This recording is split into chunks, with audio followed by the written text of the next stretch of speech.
Bulletin की शुरुआत करेंगे बिहार झारखंड की खबरों के साथ, लेकिन उससे पहले नजर इस वक्त की सुर्खियों पर।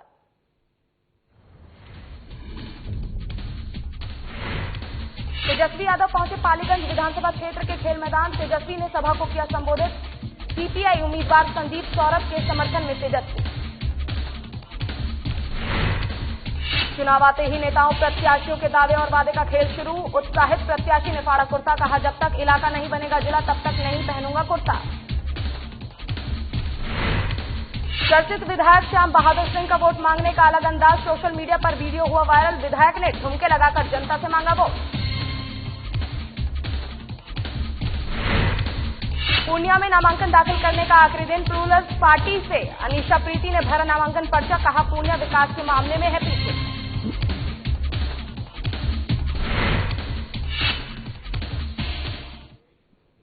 बिहार विधानसभा पहले चरण के चुनाव में अपने अपने प्रत्याशियों के पक्ष में मतदाताओं से अपील करने के लिए आए दिन बड़े बड़े नेताओं का तांता लगा हुआ है। वहीं प्रतिपक्ष के नेता तेजस्वी यादव अपने महागठबंधन के सीपीआई उम्मीदवार संदीप सौरभ के समर्थन में उड़न खटोला से पालीगंज विधानसभा क्षेत्र के खेल मैदान पहुंचे और सभा को संबोधित किया और कहा कि किसानों को सारी सुविधाएं उपलब्ध कराई जाएगी, छात्र छात्रों को सारी सुविधाएं दी जाएंगी, सरकार बनाते ही युवाओं को रोजगार देने का काम करेंगे। वहीं विपक्ष पर हमला करते हुए कहा कि बहुत लोग गलत घर में चले गए हैं और जो उनके तरफ है बयान दिया जा रहा है कि वो बिल्कुल गलत है, झूठे आरोप लगाए जा रहे हैं। हम मुख्यमंत्री बनेंगे तो देखिए ज्यादा कुछ नहीं कहना। बहुत लोग गलत घर में चले गए, बहुत लोग गलत घर में चले गए। और एक बात बता दें, जो उनके तरफ से बहाना दिया जा रहा है वो कोई वैसा बात नहीं है। तो हम तो नहीं कुछ कहना चाहते, लेकिन क्या कहा जिन्होंने लालू जी को जेल भिजवाया नीतीश जी ने, उनके कदम तब जाकर के गिर गया।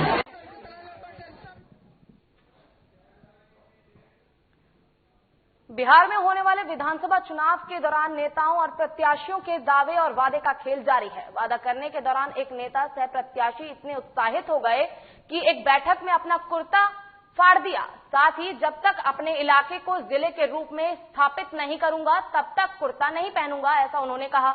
जिले के 10 विधानसभा क्षेत्र में से 5 विधानसभा क्षेत्रों में चुनाव दूसरे चरण में है और बाकी के 5 विधानसभा क्षेत्र का चुनाव तीसरे और अंतिम चरण में संपन्न होगा। दूसरे चरण में होने वाला चुनाव के सीटों में रोसड़ा, हसनपुर, भिपूतीपुर, उजियारपुर और मोहिनुद्दीन नगर शामिल है। लेकिन रोसड़ा विधानसभा का चुनाव अत्यंत ही रोचक हो गया है। वो इसलिए कि अब इस विधानसभा से अपने माथे पर जीत का सेहरा बांधने के लिए नेताजी भरी सभा में अपना कुर्ता फाड़कर प्रत्यागी के ले रहे हैं। रोसड़ा से कांग्रेस के टिकट पर चुनाव लड़ रहे नरेंद्र कुमार विकल्प ने विधानसभा चुनाव में रोसड़ा को जिले बनाने में मांग की है। काफी जोर शोर से उठाया जा रहा ये मांग। ऐसे में कांग्रेस प्रत्याशी नरेंद्र कुमार विकास इस मुद्दे को अपने हाथ से नहीं जाने देंगे। रोसड़ा को जिला बनाने के लिए यहाँ आने के बाद जब मैं यहाँ आया तो जनता लोगों से रोसड़ा का जिला बनाने का आवाज उठा और हमसे भी कुछ जनता लोग रिक्वेस्ट किया कि नेताजी हम लोगों के बहुत दिनों से लंबित यह मांग पड़ा हुआ है। यह मांग करीब लगता है कि 15-20 वर्ष से चल रहा है कि सरकार बनती है महागठबंधन की, तो इस रोसड़ा को जिला बनाने के लिए हर संभव मैं प्रयास करूंगा और जब तक रोसड़ा जिला नहीं बन जाता है जब तक मैं इसी अवस्था में रहूंगा, इसी तरह धारण करूंगा।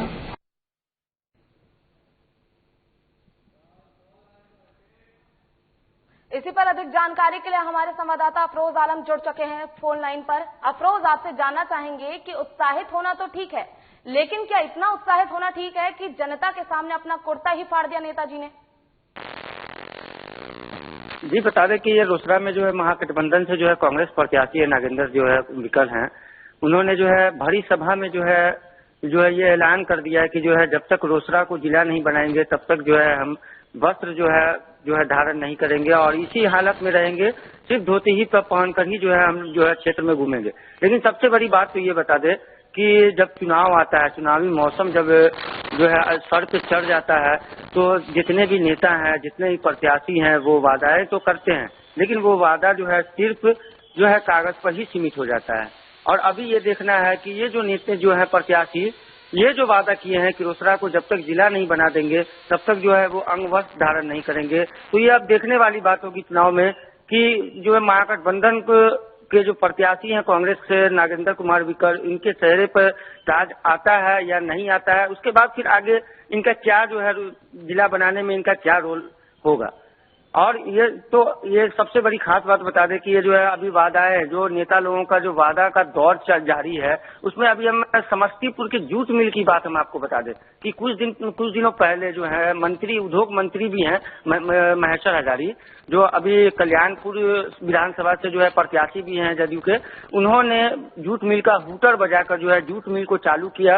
अब महज 2 दिन के बाद ही जूट मिल फिर बंद हो गया। तो ऐसे में जनता भी जो है ये समझ रही है कि नेता का सिर्फ वादा ही रह गया है और कुछ नहीं। जी बिल्कुल सही कहा अफरोज आपने, लेकिन हर बार जैसे जैसे चुनाव पास आते हैं नेताओं द्वारा अलग अलग वादे किए जाते हैं। तो ऐसे में इन्होंने ये कहा है कि जब तक विकास नहीं होगा तब तक ये कुर्ता नहीं पहनेंगे। तो वाकई इनके इस बयान में और इस काम में इनका कितना ज्यादा समर्थन देखने को मिला है? जी हम बता दें, जो है कि इन्होंने जो वादा किया है जनता से, जो इन्होंने अभी वादा किया है कि जब तक जो है विकास नहीं कर लेंगे, जब तक रोसड़ा को जिला नहीं बना देंगे तब तक हम अंग वस्त्र धारण नहीं करेंगे। लेकिन अभी जो इनका जो फीडबैक आ रहा है जनता की तरफ से, जो इनका फीडबैक आ रहा है, तो अभी तो जो है फिलहाल काफी अच्छा फीडबैक इनका जो है जनता के प्रति आ रहा है। लेकिन अब आगे देखने वाली बात होगी जनता जो है, जनता जनार्दन जो क्या आखिर उनके प्रति क्या करती है। उनको जिताकर अगर रोसड़ा लाती है तो क्या नागेंद्र कुमार विकल जो है वो रोसड़ा को जिला बनाने में जो है समर्थन देंगे, या फिर जो है अगर ये नहीं आते हैं उसके बाद इनका प्रतिक्रिया क्या होगा, इनको ये देखने वाली बात होगी। जी, तो ऐसे में दूसरे चरण के मतदान भी जल्द ही होने वाले हैं। इसको देखते हुए लोगों के बीच क्या उत्साह देखने को मिल रहा है? सबसे बड़ी बात तो यहाँ अभी बता दें कि जो है लोगों के बीच की बात, अगर जनता के बीच की बात बता दें कि अभी जो समस्तीपुर में के जो दूसरे चरण के जो मतदान होने हैं, जो वहाँ से हम लोगों ने जो फीडबैक लिया है, तो अभी ये क्लियर नहीं कहा जा सकता है कि आखिर जनता का क्या मूड है। जनता कभी महागठबंधन की तरफ अगर रुझान दे रही है तो कभी फिर जो है एनडीए की तरफ भी रुझान दे रही है, लेकिन अभी स्पष्ट नहीं हो पा रहा है कि जनता का आखिर क्या मिजाज है, जनता क्या सोच रही है। जी, तो नेताजी द्वारा किए गए इस काम पर आखिर क्या किसी नेता ने कोई बयान दिया है या किसी नेता की कोई अलग प्रक्रिया सामने आई है? ये अभी तक तो जो है ऐसी प्रक्रिया सामने जो है नहीं आई है, लेकिन जो है अभी क्या होता है नहीं हो, आज सुबह की बात है ये, और उसके बाद जो है फिर आगे देखा जाएगा कि क्या नेता दूसरे जो है पार्टी के जो है एनडीए के जो है कोई प्रक्रिया देते हैं तो फिर उसमें भी जो है हम लोग जो है आगे फिर जो है उसको अपडेट करते रहेंगे। चलिए, आपका बहुत बहुत शुक्रिया अफरोज तमाम जानकारी के लिए। विधानसभा चुनाव में जीत को लेकर नेता अपने अपने तरीके से जनता को लुभाने में लगे हुए हैं। इसी कड़ी में सिवान के विधायक श्याम बहादुर सिंह ने जनता से वोट मांगने के लिए एक अलग ही अंदाज में नजर आए। आपको बता दें कि विधायक श्याम बहादुर सिंह ठुमके लगाकर जनता से वोट मांग रहे हैं। नेता के इस अलग अंदाज का एक वीडियो सोशल मीडिया पर तेजी से वायरल हो रहा है, जिसमें विधायक श्याम बहादुर सिंह साफ तौर पर नाचते गाते जनता से वोट मांग रहे हैं। जब विधायक से इस बारे में पूछा गया कि क्या डांस छोड़ दीजिए, तो उन्होंने जो कहा वो आपको खुद सुन लीजिए। हम डांस करता नहीं, मस्ती में ना, मस्ती में बहुत कुछ हो जाला। हम डांस करता नहीं खुशी में, मस्ती ना आई लाई। अच्छा, कौन सी खुशी हो गई है? आई बाप, हमारा तो मालूम है इतना आशीर्वाद में दले बात है। अपना बुझाओ काल काउंटिंग हो जाओ, काल वोटिंग हो जाओ तो बुझा जाये कि हम काहे डांस कर ले, काहे हंसी ले, काहे मुस्कुराई ले। हमार पुरान काला हो, हंस के हंसा के मालूम से वोट मांग के जीती ले। तो ये काला डांस करना छोड़ेंगे नहीं? नहीं, छोड़े कहिया मर जाए कहिया।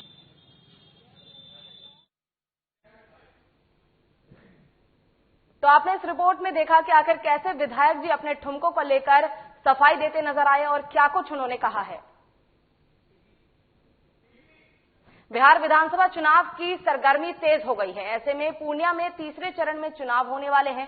प्रत्याशी भी मतदाता के बीच जा रहे हैं। वहीं पूर्णिया सदर विधानसभा से भारतीय लोकमत राष्ट्रवादी पार्टी के उम्मीदवार मनोज ठाकुर से विधानसभा चुनाव को लेकर खास बातचीत की हमारे साधना प्लस के संवाददाता पारस सोना ने। इस वक्त हम मौजूद हैं मनोज ठाकुर जी के पास, जो कि सदर विधानसभा के प्रत्याशी हैं भारतीय लोकमत राष्ट्रीय पार्टी से। आइए इनसे हम बात करते हैं पूर्णिया के विकास के बारे में। इन्होंने सदर विधानसभा से प्रत्याशी भी हैं। अगर ये विधायक बनते हैं तो क्या विकास करेंगे और पूर्णिया में सदर में क्या विकास हुआ है। इससे पहले 5 साल बीजेपी की सरकार थी। सबसे पहले नमस्कार साधना न्यूज चैनल में आप। सर ये बताइएगा, पूर्णिया 5 साल से बीजेपी की सरकार थी, तो पूर्णिया में क्या विकास से अछूता रहा है और क्या विकास अभी तक नहीं हुआ है जो आप कीजिए। पूर्णिया विकास से अछूता नहीं, अधूरा रहा है। पूर्णिया प्रतिनिधि विहीन रहा है। पूर्णिया को एक ऐसे सच्चा सिपाही की आवश्यकता है जो 12 बजे रात 12 बजे दिन वह जनता की सेवा में तत्पर रहे। जैसा कि मैं आपको बता दूं कि तकरीबन 25 वर्षों से लगातार मैं जनसेवा में लगा रहा हूं और सेवा करता आया हूं।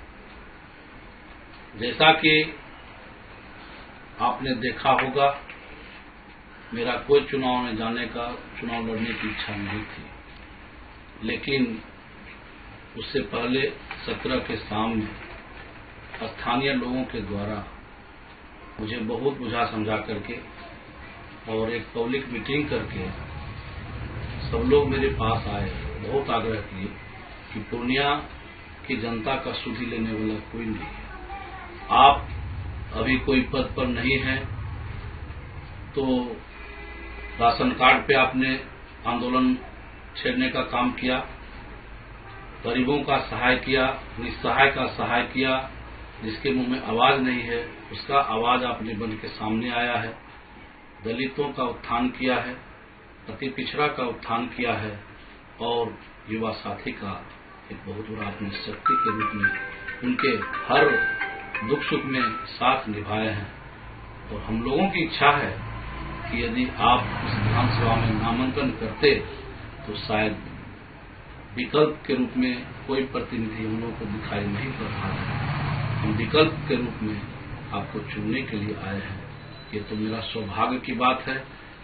लेकिन अगर आप विकास की बात कर रहे थे अभी आप कि 5 साल में क्या विकास हुआ, 5 साल में विकास की बात तो कम हुआ, विनाश की बातें अधिक हुई। अगर जैसा कि आप जानते हैं कि एनडीए गठबंधन का सरकार है, माननीय मुख्यमंत्री, माननीय प्रधानमंत्री उनके सरकार में है, फिर भी आज लोग कुछ ऐसे सुदूर से सुदूर गांव हैं जहां बिजली मुहैया नहीं हो सका है, लोग बल्ब की रोशनी नहीं देखा है, किसान खेत में पानी के लिए ललायित है।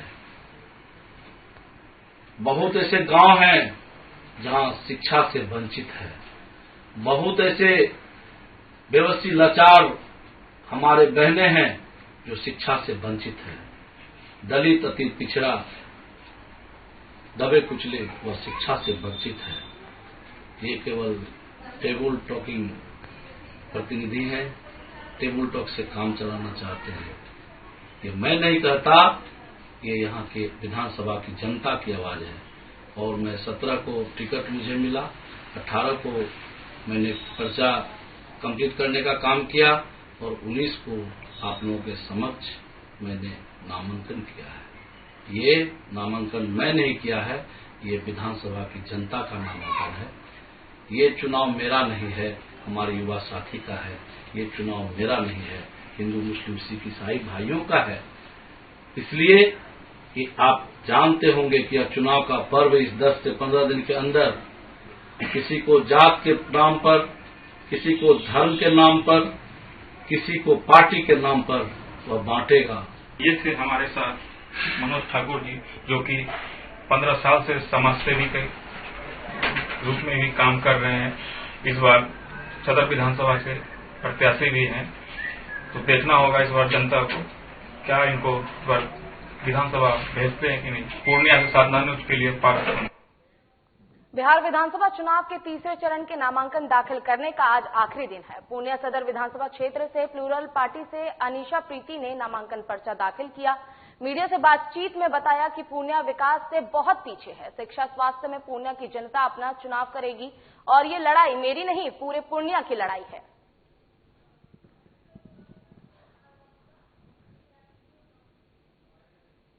सबसे पहले तो ये बेरोजगारी को दूर करना है और यूथ के लिए मतलब जो भी बिहार में सबसे बड़ा मुद्दा है बेरोजगारी का। इतने सारे यूथ हैं हमारे साथ, लेकिन क्या कहते हैं सभी अपन देख ही रहे हैं आने वाले 15 साल का जो आप लोगों ने पिक मैप देखा है, तो हम लोग जरूर कुछ अच्छा करेंगे। अब पूर्णिया के लिए जरूर पूर्णिया में बदलाव लाएंगे। ऐसा तो सभी चाहते हैं कि नहीं चाहते।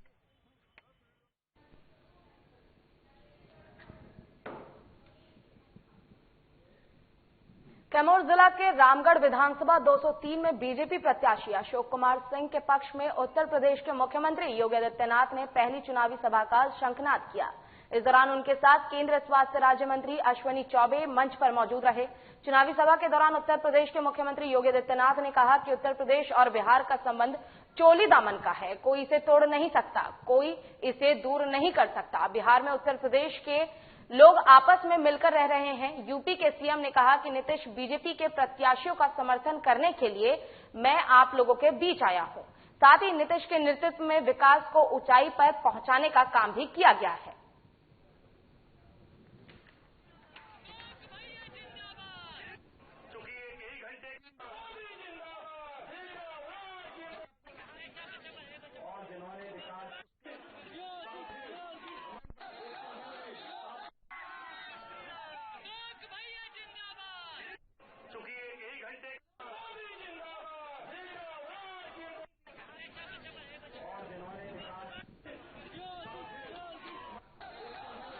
बिहार विधानसभा चुनाव में लगातार प्रत्याशियों का आरोप प्रत्यारोप जारी है। ऐसे में सिकंदराबाद के विधानसभा पहुंचे, आपको बता दें कि रामविलास पासवान रोलासपा के पार्टी के नेता विधानसभा पहुंचे हैं और नेताओं से साथ ही प्रत्यारोप करते हुए जनता से जनसंपर्क अभियान चलाने के दौरान लोगों से उनकी समस्या सुनी और साथ ही लोगों से उनकी समस्या का समाधान करने की बात कही है।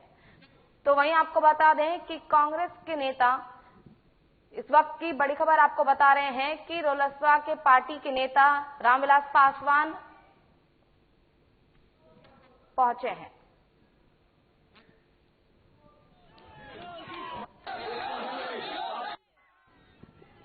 वहां पहुंचे हैं वहां के लोगों से ये जानने कि इस बार किसको विधायक चुन रहे हैं। क्योंकि नेताजी भी यहाँ पर आए हुए हैं, क्योंकि प्रचार प्रसार का दौर है। एक बार मैं तस्वीर आपको दिखा दूं तो तमाम लोग यहाँ पर पहुंचे हैं और इस क्षेत्र में लगातार नेता जो है भ्रमण कर रहे हैं। अब सामने और भी कुछ शायद एक नेता भी आए हुए हैं, रालोसपा प्रत्याशी हैं, उनसे भी और ये जो लोग हैं इन लोगों से भी जानेंगे यहाँ पर किसको वोट दीजिएगा, किसको वोट दीजिएगा, कौन है आपका विधायक है, किसको वोट दीजिएगा, क्या किसको वोट दीजिएगा? पंखा छाप, एक नंबर में पंखा छाप। काहे के लिए? भविष्य बनाएगा बोल रहा, फूल बनाने के लिए, फूल बनाएगा। चाची किसको वोट दीजिएगा? पंखा छाप। कौन सा गांव पड़ा आप लोग का? विधायक में रहेगा। तो वर्तमान विधायक कौन है यहाँ से? कौन विधायक है यहाँ से? यहाँ से अभी तो आए बंटी चौधरी है। इस बार क्या कीजिएगा, बदलिएगा? बदलिएगा, किसको वोट देना? इसको पंखा छाप में। किसको वोट देना? किसको वोट देना चाहते हैं? पंखा छाप में देना। बहुत सारे लोग भी आए हुए हैं, तमाम लोग उनको भी एक बार जानेंगे। क्या बाबा, किसको वोट दीजिएगा? वोट किस नंदलाल रविदास निर्दलीय वोट देते किसको वोट क्या बोल किसको वोट देते? नंदलाल रविदास। क्योंकि इस क्षेत्र में अभी नंदलाल रविदास जो हैं रालोसपा के प्रत्याशी हैं, वो पहुंचे हैं जनसंपर्क करने, और ये एक फतेहपुर गांव का ही ये सामुदायिक भवन है जहां पर वो लोगों से जो आए हैं चर्चा करने के लिए। किसको वोट देंगे इस बार? हाँ, वोट किसको देना चाहते हैं इस बार? ये हम कैसे कहे, अभी समझेंगे बुझेंगे कहिएगा। अरे वो तो ले लिए, हम लोग को किली पुल बनवा दीजिए कहिए न सब। अच्छा अच्छा, मैंने मुद्दा है ये पुल बनाना है ना? हाँ, दे देंगे इस बार। अच्छा, किससे दीजिएगा? हाँ, चाची जी भी है, उनसे भी पूछ लेंगे, वो बोलेंगे अगर पुल बना देंगे तो। हाँ, जब आप हमरे दरवाजा पर आ गए, आपका सेवा सत्कार करना जिसके कोई बात है, भगवान भाग करे आप लोग को, हमरा एक वोट देना है। अच्छा, इस क्षेत्र में विकास हुआ है चाचा?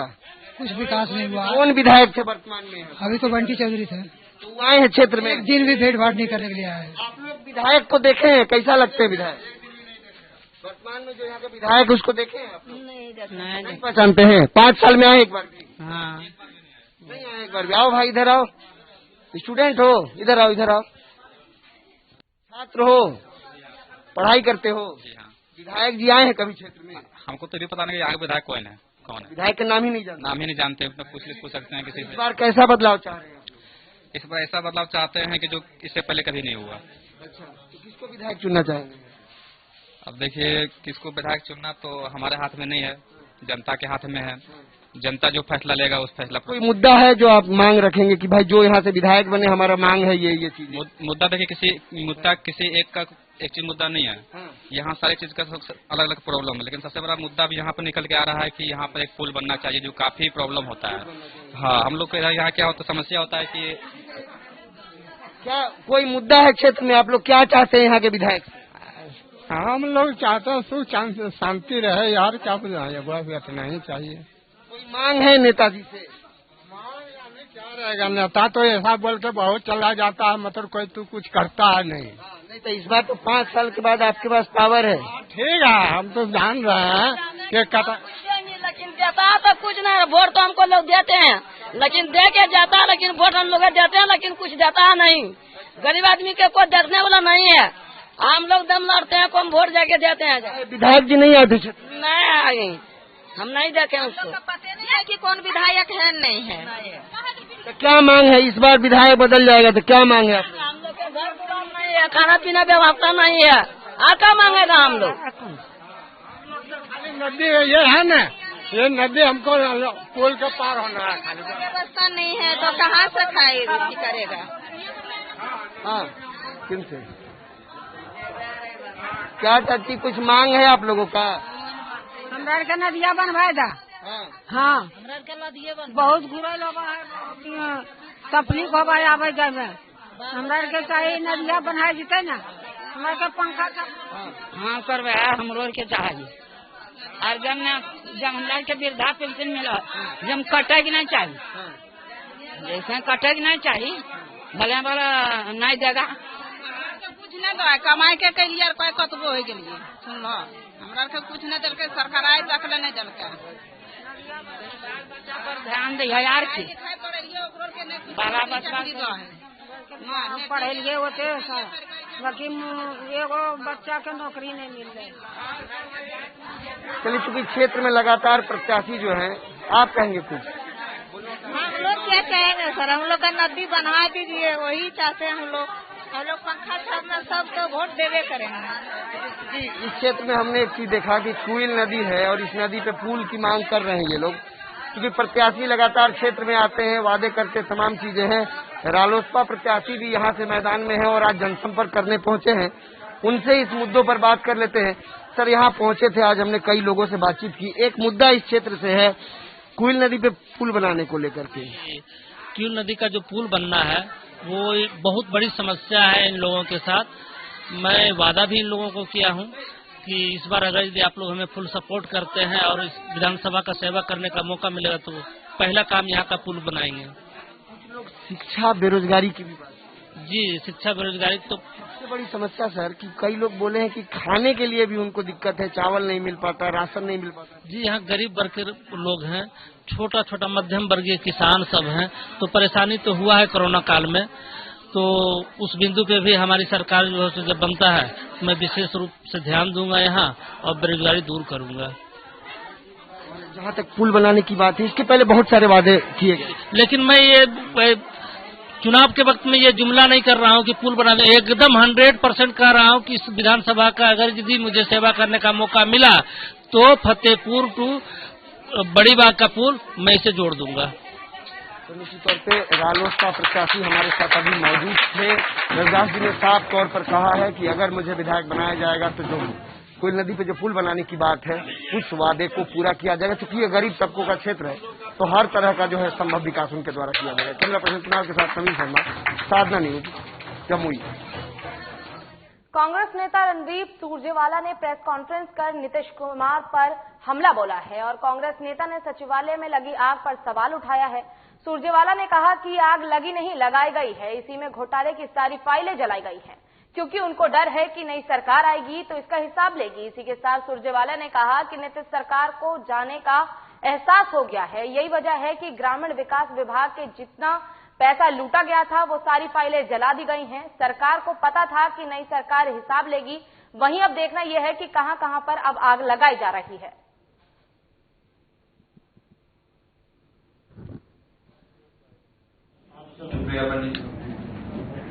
आज चौथा नवरात्र है। मां कुष्मांडा जी का आशीर्वाद बिहार और देश के हर व्यक्ति पर, खासतौर से पत्रकार छायाकार बंधु जो हैं आपके परिवार पर बना रहे, ये मनोकामना है।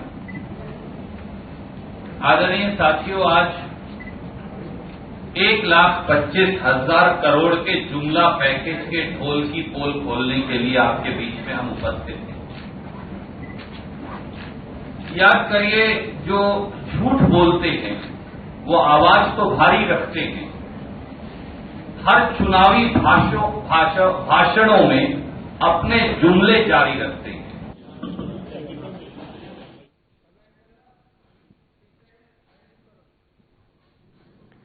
आपको बता दें कि कांग्रेस नेता रणदीप सुरजेवाला ने प्रेस कॉन्फ्रेंस कर नीतीश सरकार पर हमला बोला है। उन्होंने कहा है कि सचिवालय में आग लगी नहीं लगाई गई थी और सारी फाइलों को जलाया गया ताकि घोटाले का पता नई सरकार न लगा सके, क्योंकि अब नीतीश सरकार को डर है कि अब उनके जाने की बारी आ गई है।